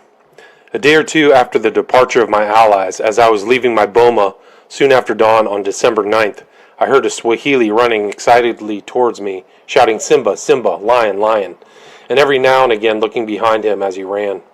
On questioning him, I found that the lions had tried to snatch a man from the camp by the river, but being foiled in this, had seized and killed one of the donkeys, and were at that moment busy devouring it not far off. Now was my chance. I rushed for the heavy rifle which Farquhar had kindly left with me for use in case an opportunity such as this should arise, and, led by the Swahili, I started most carefully to stalk the lions, who, I devoutly hoped, were confining their attention strictly to their meal. I was getting on splendidly, and could just make out the outline of one of them through the dense bush, when unfortunately my guide snapped a rotten branch. The wily beast heard the noise, growled his defiance, and disappeared in a moment into a patch of even thicker jungle close by. In desperation at the thought of his escaping me once again, I crept hurriedly back to the camp, summoned the available workmen, and told them to bring all the tom-toms, tin cans, and other noisy instruments of any kind that could be found. As quickly as possible I posted them in a half-circle round the thicket, and gave the head jemadar instructions to start a simultaneous beating of the tom-toms and cans as soon as he judged that I had had time to get round to the other side.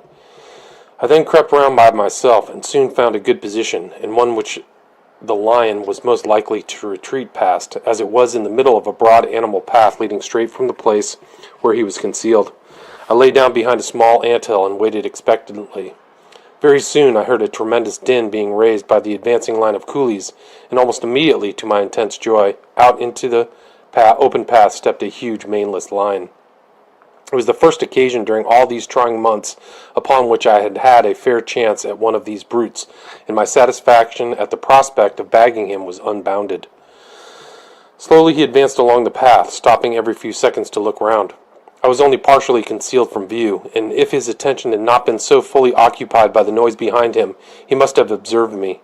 As he was oblivious to my presence, however, I let him approach to within about 15 yards of me, and then covered him with my rifle. The moment I moved to do this, he caught sight of me, and seemed much astonished at my sudden appearance, for he stuck his forefeet into the ground, threw himself back on his haunches, and growled savagely. As I covered his brain with my rifle, I felt that at last I had him absolutely at my mercy, but never trust an untried weapon. I pulled the trigger, and to my horror heard the dull snap that tells of a misfire. Worse was to follow. I was so taken aback and disconcerted by this untoward accident that I entirely forgot to fire the left barrel, and lowered the rifle from my shoulder with the intention of reloading, if I should be given time. Fortunately for me, the lion was so distracted by the terrific din and uproar of the coolies behind him that instead of springing on me, as might have been expected, he bounded aside into the jungle again. By this time I had collected my wits, and just as he jumped, I let him have the left barrel. An answering angry growl told me that he had been hit, but nevertheless he succeeded once more in getting clear away, for although I tracked him for some little distance, I eventually lost his trail in a rocky patch of ground. Bitterly did I anathematize the hour in which I had relied on a borrowed weapon, and in my disappointment and vexation I abused owner, maker, and rifle with fine impartiality. On extracting the unexploded cartridge, I found that the needle had not struck home, the cap being only slightly dented, so that the whole fault did indeed lie with the rifle, which I later returned to Farquhar with polite compliments. Seriously, however, my continued ill luck was most exasperating, and the result was that the Indians were more than ever confirmed in their belief that the lions were really evil spirits, proof against mortal weapons. Certainly they did seem to bear charmed lives. After this dismal failure there was, of course, nothing to do but to return to camp. Before doing so, however, I proceeded to view the dead donkey, which I found to have been only slightly devoured in the quarters. It is a curious fact that lions always begin at the tail of their prey, and eat upwards towards the head. As their meal had thus been interrupted evidently at the very beginning, I felt pretty sure that one or other of the brutes would return to the carcass at nightfall.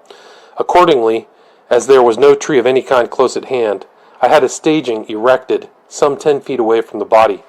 This machan was about 12 feet high and was composed of 4 poles stuck into the ground and inclined towards each other at the top, where a plank was lashed to serve as a seat. Further, as the nights were still pitch dark, I had the donkey's carcass secured by strong wires into a neighboring stump, so that the lions might not be able to drag it away before I could get a shot at them.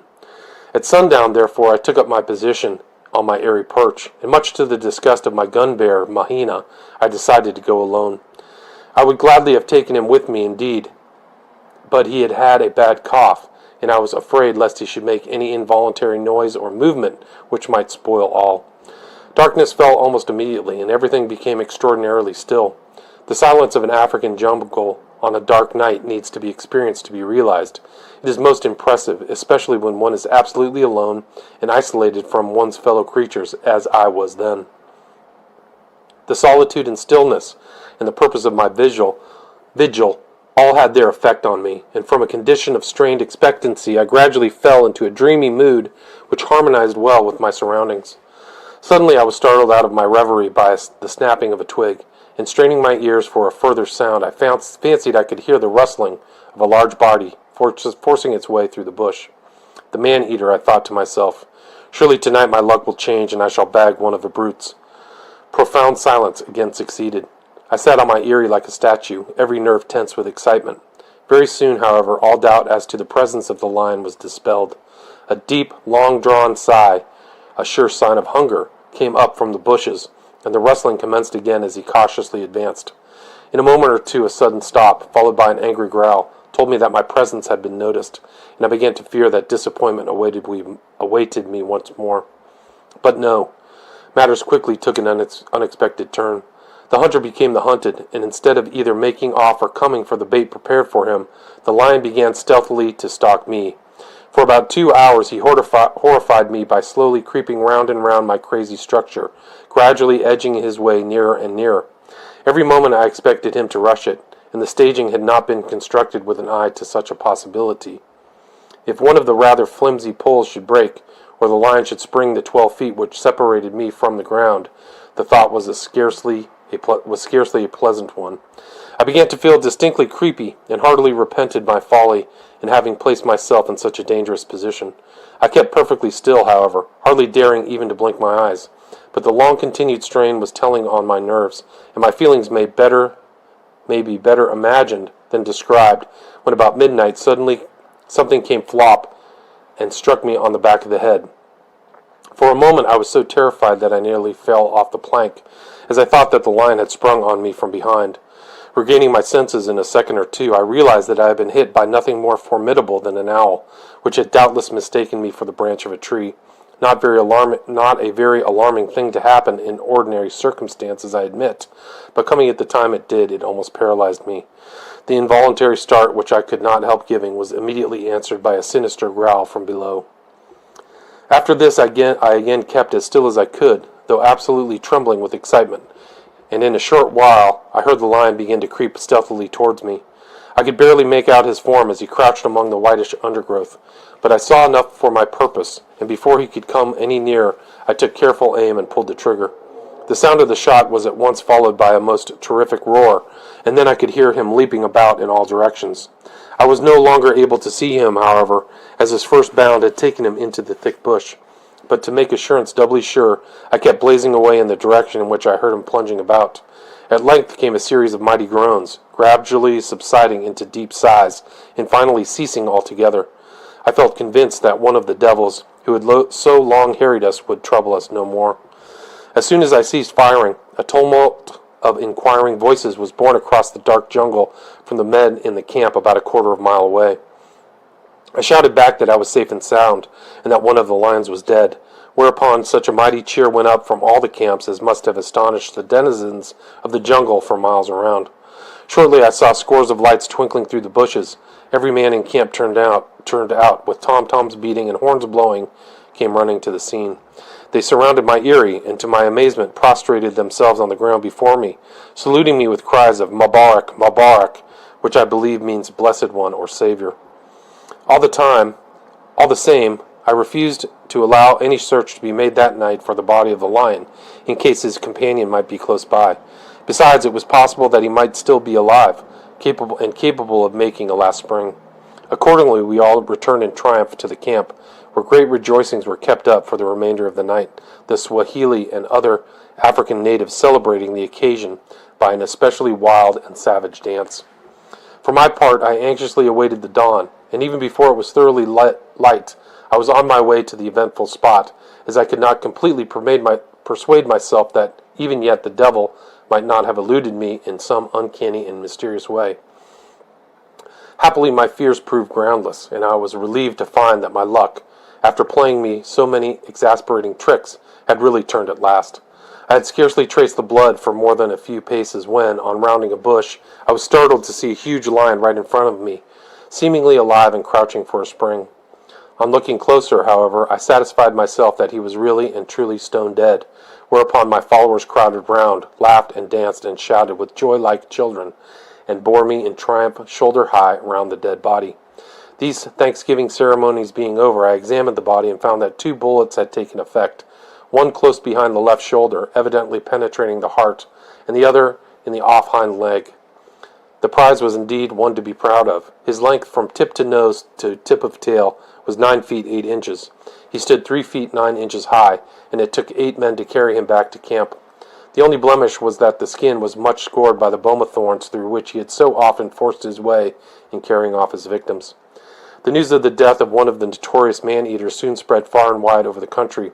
Telegrams of congratulation came pouring in, and scores of people flocked up from down the railway to see the skin for themselves.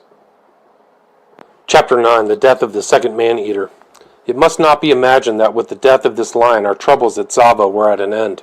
His companion was still at large, and very soon began to make us unpleasantly aware of the fact. Only a few nights elapsed before he made an attempt to get at the permanent way inspector, climbing up the steps of his bungalow and prowling around the veranda. The inspector, hearing the noise and thinking it was a drunken coolie, shouted angrily, "Go away!" But fortunately for him, he did not attempt to come out or to open the door. Thus disappointed in his attempt to obtain a meal of human flesh, the lion seized a couple of the inspector's goats and devoured them there and then. On hearing of this occurrence, I determined to sit up the next night near the inspector's bungalow. Fortunately, there was a vacant iron shanty close at hand, with a convenient loophole in it for firing from, and outside this I placed 3 full-grown goats as bait, tying them to a half length of rail, weighing about 250 pounds. The night passed uneventfully until just before daybreak, when at last the lion turned up, pounced on one of the goats, and made off with it, at the same time dragging away the others, rail and all. I fired several shots in his direction, but it was pitch dark and quite impossible to see anything, so I only succeeded in hitting one of the goats. I often longed for a flashlight on such occasions. Next morning I started off in pursuit and was joined by some others from the camp. I found that the trail of the goats and rail was easily followed, and we soon came up, about a quarter of a mile away, to where the lion was still busy at his meal. He was concealed in some thick bush and growled angrily on hearing our approach. Finally, as we got closer, he suddenly made a charge, rushing through the bushes at a great pace. In an instant, every man of the party scrambled hastily up the nearest tree, with the exception of one of my assistants, Mr. Winkler, who stood steadily by me throughout. The brute, however, did not press his charge home, and on throwing stones into the bushes where we had last seen him, we guessed by the silence that he had slunk off. We therefore advanced cautiously, and on getting up to the place discovered that he had indeed escaped us, leaving 2 of the goats scarcely touched. Thinking that in all probability the lion would return as usual to finish his meal, I had a very strong scaffolding put up a few feet away from the dead goats, and took up my position on it before dark. On this occasion I brought my gun-bearer, Mahina, to take a turn at watching, as I was by this time worn out for want of sleep, having spent so many nights on the lookout. I was just dozing off comfortably when suddenly I felt my arm seized, and on looking up saw Mahina pointing in the direction of the goats. "Share, lion," was all he whispered. I grasped my double smooth-bore, which I had charged with a slug, and waited patiently. In a few moments I was rewarded, for as I watched the spot where I expected the lion to appear, there was a rustling among the bushes, and I saw him stealthily emerge into the open and pass almost directly beneath us. I fired both barrels practically together into his shoulder, and to my joy could see him go down under the force of the blow. Quickly I reached for the magazine rifle, but before I could use it he was out of sight among the bushes, and I had to fire after him quite at random. Nevertheless, I was confident of getting him in the morning, and accordingly set out as soon as it was light. For over a mile there was no difficulty in following the blood trail. As he had rested several times, I felt sure that he had been badly wounded. In the end, however, my hunt proved fruitless, for after a time the traces of blood ceased, and the surface of the ground became rocky, so that I was no longer able to follow the spoor. About this time Sir Guilford Molesworth, KCIE, late consulting engineer to the Government of India for State Railways, passed through Tsavo on a tour of inspection on behalf of the Foreign Office.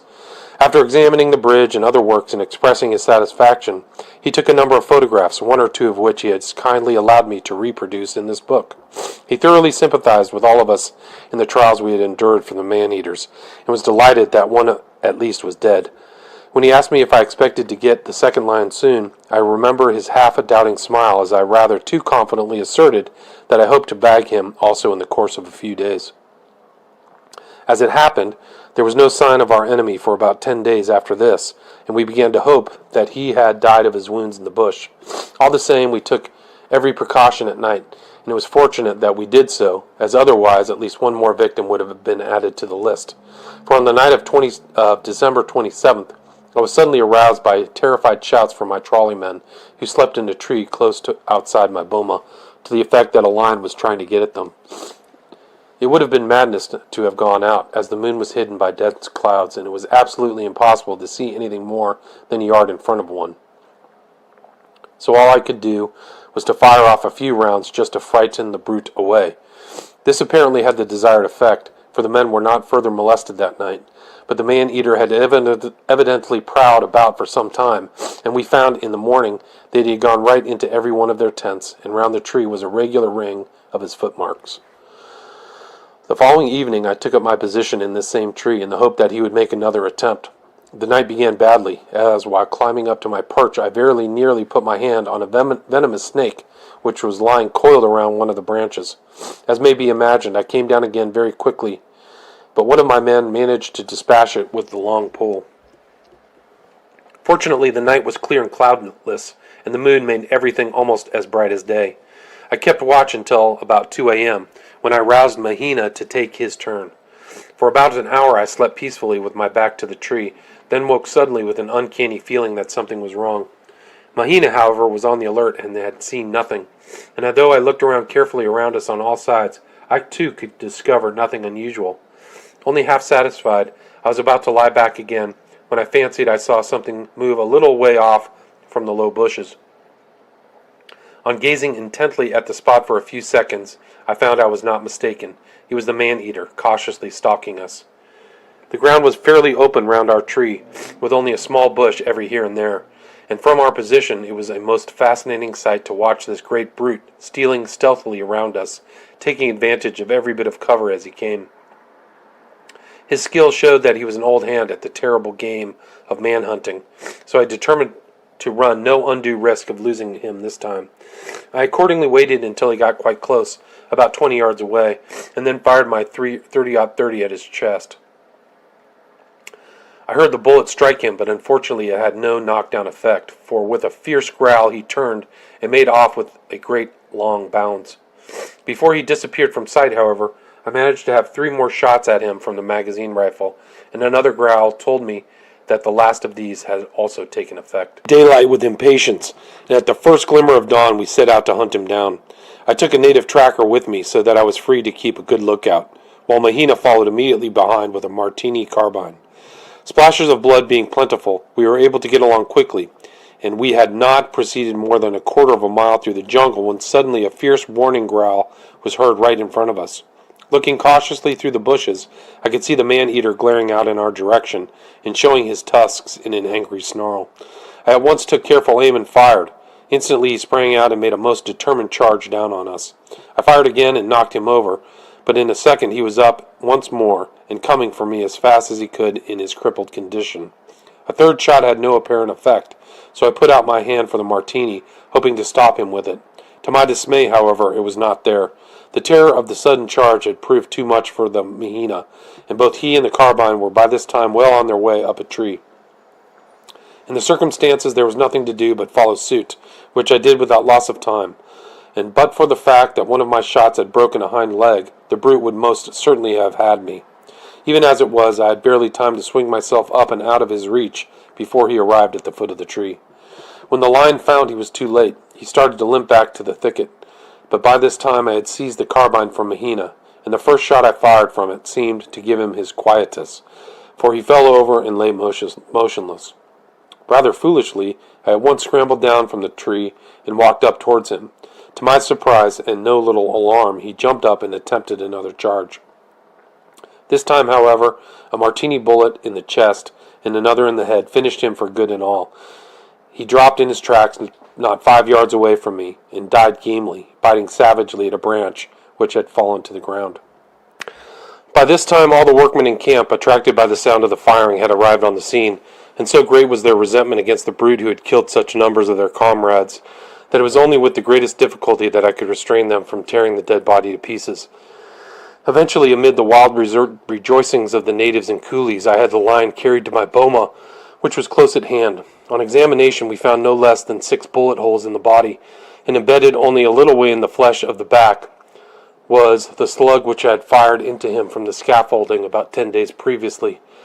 He measured 9 feet 6 inches from tip of nose to tip of tail, and stood 3 feet 11.5 inches height. But, as in the case of his companion, the skin was disfigured by being deeply scored all over by the bone with thorns. The news of the death of the second devil soon spread far and wide over the country, and natives actually traveled from up and down the line to have a look at my trophies and at the devil killer, as they called me. Best of all, the coolies who had absconded came flocking back to Tsavo, and much to my relief work was resumed, and we were never again troubled by man-eaters. It was amusing indeed to notice the change which took place in the attitude of the workmen towards me after I had killed the 2 lions. Instead of wishing to murder me as they had once did, they could not now do enough for me, and as a token of their gratitude they presented me with a beautiful silver bowl, as well as with a long poem written in Hindustani describing all our trials and my ultimate victory. As the poem relates our troubles in somewhat quaint and biblical language, I have given a translation of it in the appendix. The bowl I shall always consider my most highly prized and hardest won trophy. The inscription on it reads as follows: Sir, we, your overseer, timekeepers, mistaris, and workmen, present you with this bowl as a token of our gratitude to you for your bravery in killing 2 man-eating lions at great risk to your own life, thereby saving us from the fate of being devoured by these terrible monsters who nightly broke into our tents and took our fellow workers from our side. In presenting you with this bowl, we all add our prayers for your long life, happiness, and prosperity. We shall ever remain, sir, your grateful servants. Babu Purushottam Herji Permar, Overseer and Clerk of Works, on behalf of your workmen, dated at Tsavo, January 30th, 1899. Before I leave the subject of the man-eaters of Tsavo, it may be of interest to mention that these 2 lions possess the distinction, probably unique among wild animals, of having been specifically referred to in the House of Lords by the Prime Minister of the day. Speaking of the difficulties which had been encountered in the construction of the Uganda Railway, the late Lord Salisbury said, quote, The whole of the works were put to a stop for 3 weeks because a party of man-eating lions appeared in the locality and conceived a most unfortunate taste for our porters. At last the laborers entirely declined to go on, unless they were guarded by an iron entrenchment. Of course it is difficult to work a railway under these conditions, and until we found an enthusiastic sportsman to get rid of these lions, our enterprise was seriously hindered." Unquote. Also, the Spectator of March 3, 1900, had an article entitled, "The Lions That Stopped the Railway," from which the following extracts are taken. Quote, "The parallel to the story of the lions which stopped the rebuilding of Samaria must occur to everyone, and if the Samaritans had quarter as good cause for their fears as had the railway coolies, their wish to propitiate the local deities is easily understood. If the whole body of lion anecdote from the days of the Assyrian kings to the last year of the 19th century were collated and brought together, it would not equal in tragedy or atrocity, in savageness or in sheer insolent contempt for man, armed or unarmed, white or black, the story of these 2 beasts. To what a distance the whole story carries us back, and how impossible it becomes to account for the survival of primitive man against this kind of foe. For fire, which has hitherto been regarded as his main safeguard against the carnivora, these cared nothing. It is curious that the Tsavo lions were not killed by poison, for strychnine is easily used, and with effect. I may mention that poison was tried, but without effect. The poisoned carcasses of transport animals which had died from the bite of the tsetse fly were placed in likely spots, but the wily man-eaters would not touch them, and much preferred live men to dead donkeys. Poison may have been used early in the history of man, for its powers are employed with strange skill by the men in the tropical forests, both in America and West Central Africa. But there is no evidence that the old inhabitants of Europe, or of Assyria or Asia Minor, ever killed lions or wolves by these means. They looked to the king or chief or some champion to kill these monsters for them. It was not the sport, but the duty of kings, and it was in itself a title to be ruler of men. Theseus, who cleared the roads of beasts and robbers, Hercules, the lion killer, St. George, the dragon slayer, and all the rest of their class owed to this their everlasting fame. From the story of the Tsavo River, we can appreciate their services to man even at this distance of time. When the jungle twinkled with hundreds of lamps, as the shout went on from camp to camp that the first lion was dead, as the hurrying crowds fell prostrate in the midnight forest, laying their heads on his feet, and the Africans danced savage and ceremonial dances of thanksgiving, Mr. Patterson must have realized in no common way what it was to have been a hero and deliverer in the days when man was not yet undisputed lord of creation, and might pass at any moment under the savage dominion of the beasts." Unquote. Well had the two man-eaters earned all this fame. They had devoured between them no less than 28 Indian coolies, in addition to scores of unfortunate African natives, of whom no official record was kept. Chapter 10. The completion of the Tsavo Bridge. When all the excitement had died down and there was no longer any dread of the man-eaters, work went on briskly, and the bridge over the Tsavo rapidly near completion. As the piers and abutments progressed in height, the question of how to lift the large stones into their positions had to be solved. We possessed no cranes for this purpose, so I set to work and improved a shears made of a couple of 30-foot rails. These were bolted together at the top, while the other ends were fixed at a distance of about 10 feet apart in a large block of wood. This contrivance acted capitally, and by manipulation of ropes and pulleys the heavy stones were swung into position quickly and without difficulty, so that in a very short time the masonry of the bridge was completed. The next business was to span the 60-foot distance between the piers with iron girders. As I had neither winches nor sufficient blocks and tackle to haul these over into position, I was driven to erect temporary piers in the middle of each span, built up crib shape of wooden sleepers. Great wooden beams were stretched across from the stone piers to these cribs, inlaid with rails, and the girder was run over its exact place, while still on the trucks in which it had been brought up from the coast.